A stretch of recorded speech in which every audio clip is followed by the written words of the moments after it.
All roads lead to the National Biosafety Authority, where we want to investigate and find out more about GMOs.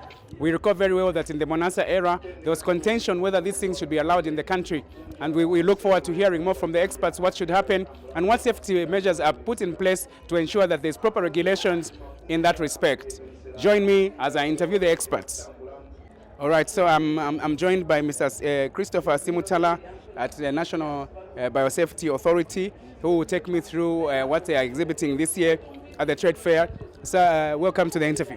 Thank you so much, and welcome. Thank you so much. Thank you. So how is it feeling so far? So far, so good.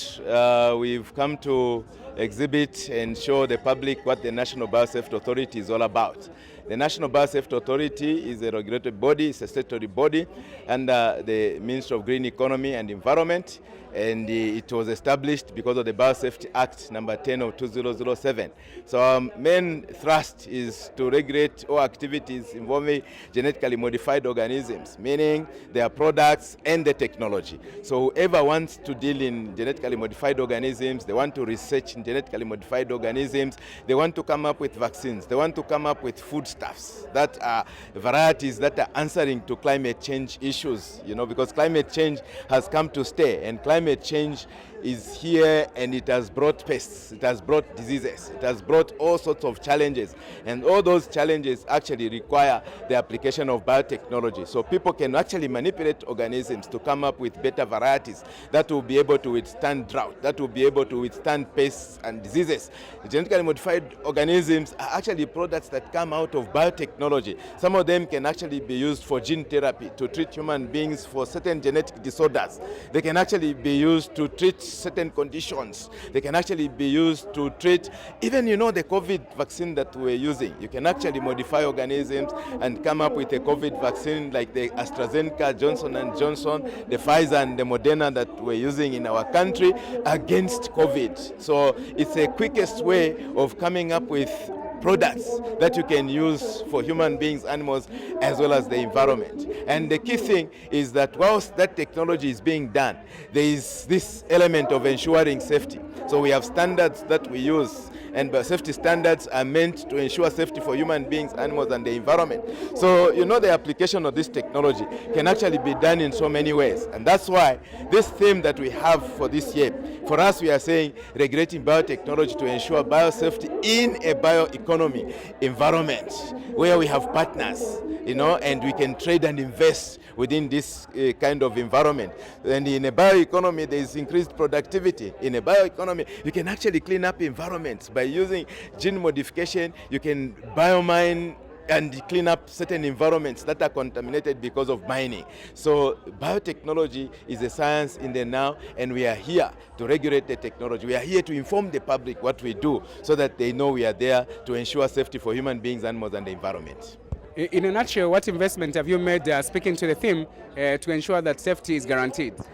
In a nutshell, we cooperate with a lot of partners. We cooperate with UNDP, the Global Environmental Fund. We cooperate with the World Health Organization. We cooperate with FAO, Food Agriculture Organization, and the African Union, who we cooperate with. They fund us in so many ways, where we come up with certain standards that we use and apply as people are applying the technology and coming up with different innovations. Because biotechnology is a science that has a lot of innovations. At the moment, there are a lot of research activities going on. Research activities against HIV, research activities against the sickle cell, research activities against the rotavirus, and are being done by a lot of researchers. And we are there to regulate and ensure as they do this technology, as they come up with new vaccines, these vaccines, they do it in a biosafety environment. Thank you. So what are you doing to create awareness so that biosafety is maintained in the country where there's a lot of development and yet we need to be within the confines of the protocols? Thank you very much. We have a number of programs that we have lined up. Of course, we have a number of TV, radio programs. We also have stakeholder engagements, and also we have lined up another lines of engagements to ensure that the public is aware about what we are doing as the authority.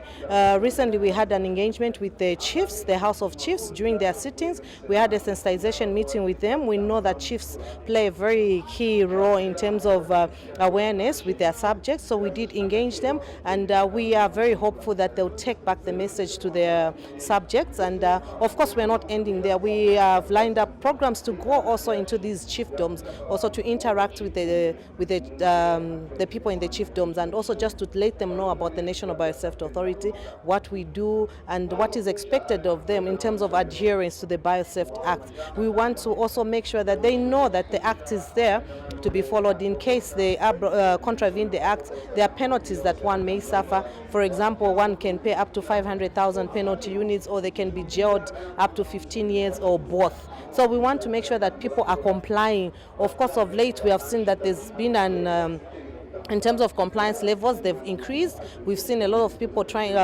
to get application permits, so they've lodged in applications so that they can be granted permits to ensure that when they're bringing in their products, they have the right documentation.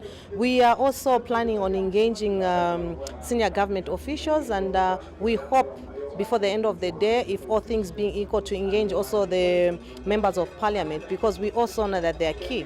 Earlier in this year, we engaged the research institutions.